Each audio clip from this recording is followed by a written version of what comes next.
Hello and welcome to Victoria's Cantina, where today we're having a look at the Hasbro Star Wars The Black Series number 82, Mace Windu. Finally, we get Mace Windu in the Black Series line. I am so glad to be seeing this recent love for the prequel trilogy in this line because it is sorely needed, especially with this year being the 20th anniversary of the prequel trilogy. Now, I did review the SH Figuarts Mace Windu a couple years ago. We will compare it with the Black Series version to see which one reigns supreme, but let's look at the packaging, and there's not really a whole lot I can say about it. Same old, same old. The image of Mace Windu looks alright. It actually looks a little young in that image. If we take a look at the bio on the back of the box, it says, a grim Jedi Master with an amethyst-bladed lightsaber, Mace Windu was the champion of the Jedi Order with little tolerance for the failings of the Senate, the arguments of politicians, or the opinions of rebellious Jedi. So Mace Windu is grim, I guess. Let me go ahead and take a few minutes here. We'll get Mace unboxed. When we come back, we'll take a closer look. Alright, so here is Master Windu out of the packaging, and as you can see, he is a nice looking figure. Now, I have a big problem getting this figure to stand, and that is one of the things that, no matter what issues I have with the figure, if it has trouble standing, that really irks me. I cannot stand when a figure cannot stand. But this looks really good, so I'll give it that. The aesthetics are totally looking to be there. Now you will notice that Master Windu does come with a soft goods robe, which is an extremely rare occurrence. Have we gone a Jedi Knight with a robe in the 6-inch line? I think this might be the first. The robe itself, as you can see, it's a little bit bulky. It does kind of look a lot like those robes that they would sculpt for the 3 3/4-inch figures, meaning it's not exactly as nice as it probably could have been. But part of me is like, okay, it's a robe and it's included with the figure, so should I really be complaining? Maybe, maybe not. So yeah, if you put the robe up on the figure, it doesn't look very good. I mean, it just doesn't stay down. I think part of the problem is that it is sewn back here, so it doesn't quite move up as far as it should. And when you pull it forward, I mean, it should kind of lay like something like that. You know, it'd probably look fine, but it doesn't do that. So I'm not a huge fan right off the bat of this robe. Probably won't display it with it on. So yeah, that's kind of a bit of a bummer. But let's go ahead and check out the figure sans robe. I think this is a lot better. I think he's a lot more displayable this way. And he does look very nice. As I was noting, the sculpt on this figure is very good. And that's very obvious when you just look at the figure. The likeness is looking good. His tunic is looking really good. And I'm just overall quite taken with the aesthetic of the figure. Again, he is a little bit hard to stand, so I do have him hunched forward just a little bit. But proportionately speaking, he looks very nice. I think his build looks very Sam Jackson, which is right on. That's what we want to see. So let's go ahead and take a close-up look at the figure's head sculpt. And again, he's looking very good. I think they did a fantastic job nailing Samuel L. Jackson's likeness into this figure.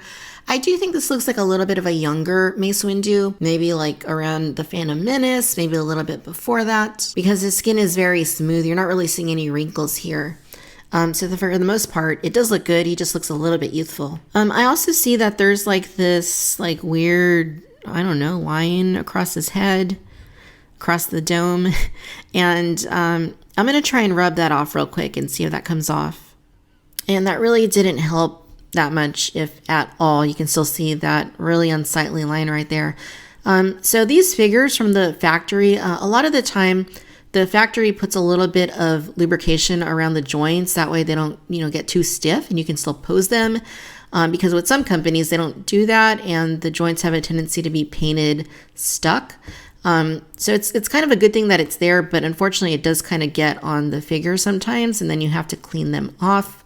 In this case, I don't think that's really what it was because it's not coming off. So either the lubrication they used stained the figure or it just got rubbed in the packaging, which I'm kind of leaning towards maybe a combination of the two because it probably did get some oil, but then it was rubbing on the packaging and that kind of wore at the paint a little bit because I did try and clean it off, even use a little bit of rubbing alcohol to no avail. So that is really unfortunate.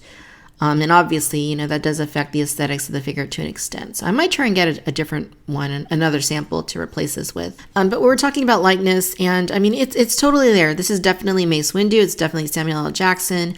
They did a great job. Even if I feel it looks a little bit youthful, it still looks rather fantastic. I gotta hand it to them. They did an amazing job. with the likeness of this figure and just recreating Mace Windu right from the film. No hair, obviously. It's looking really, really good. The skin tone seems to match the hands. Sometimes the skin tone on Mace Windu figures has been an issue with Hasbro in the 3 3/4 inch scale. I gotta say, it looks pretty accurate to my eye with this figure. The outfit is gorgeous. Look at all the sculpting on his tunic.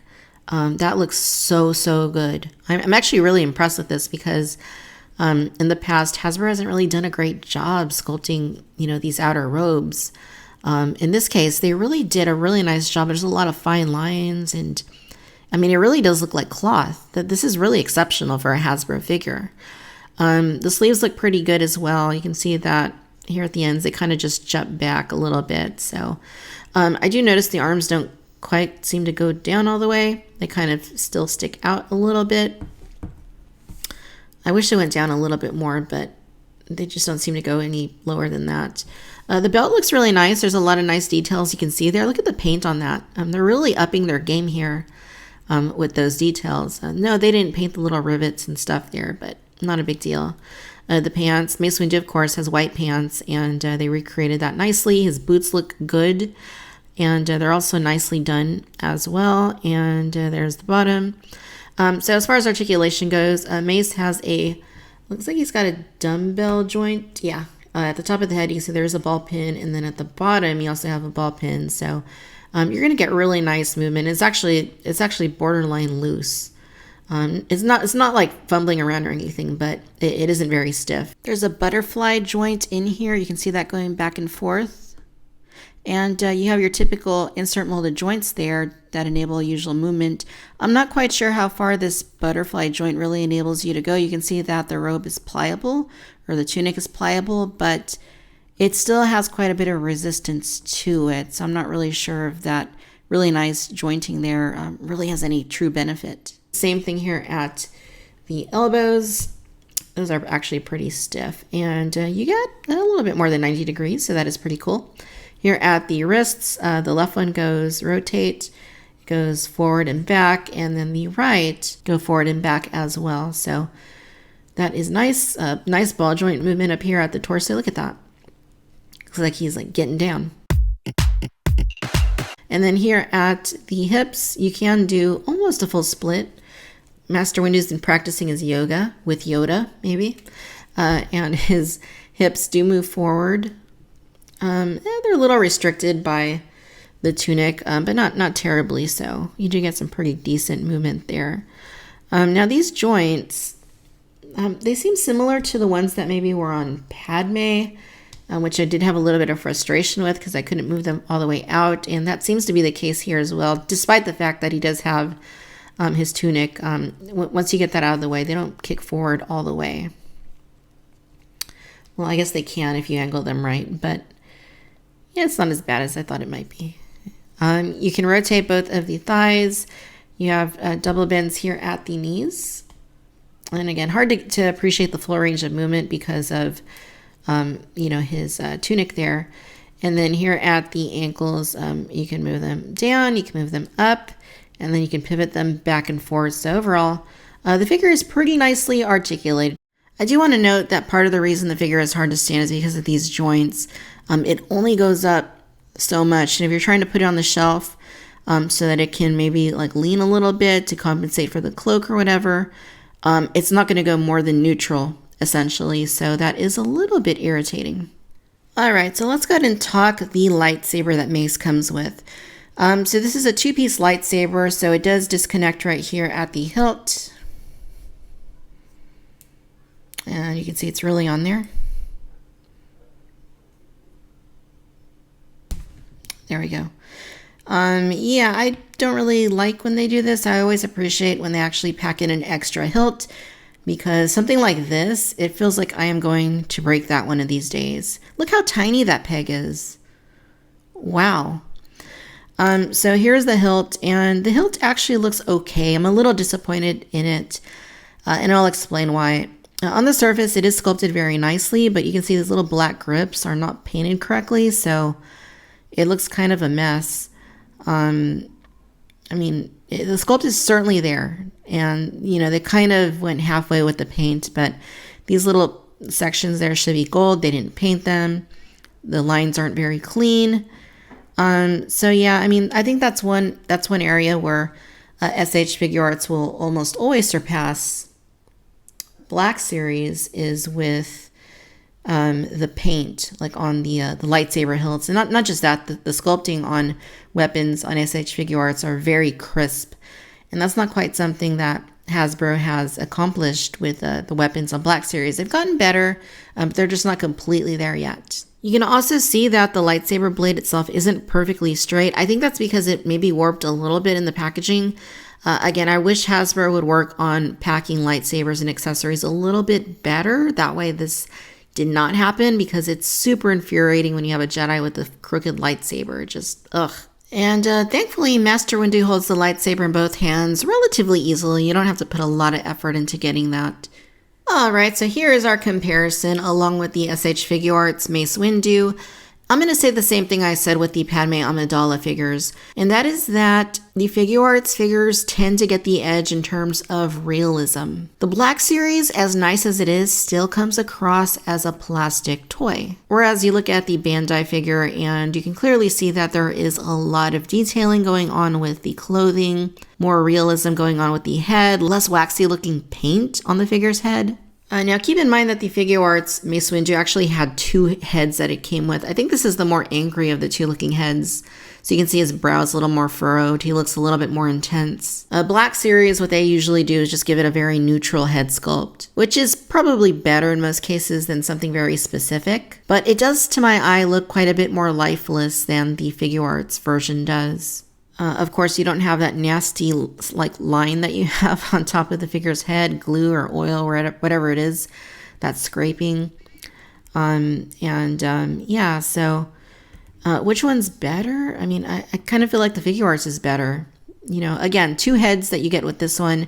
The other head, I think, looks a little bit more neutral like this, very slightly so. But yeah, I mean, if you already don't have the Figure Arts version, you know, you'll be fine with Black Series. I paid like $30 for this one, I think, on Amazon a couple years ago. So I got a really good deal on it. I'm not really sure what they go for now. It's probably more than that, but yeah, I mean, if you don't want to pay $60 or whatever, you know, these are going to cost, I would say, you know, go with the Black Series. It's going to be fine.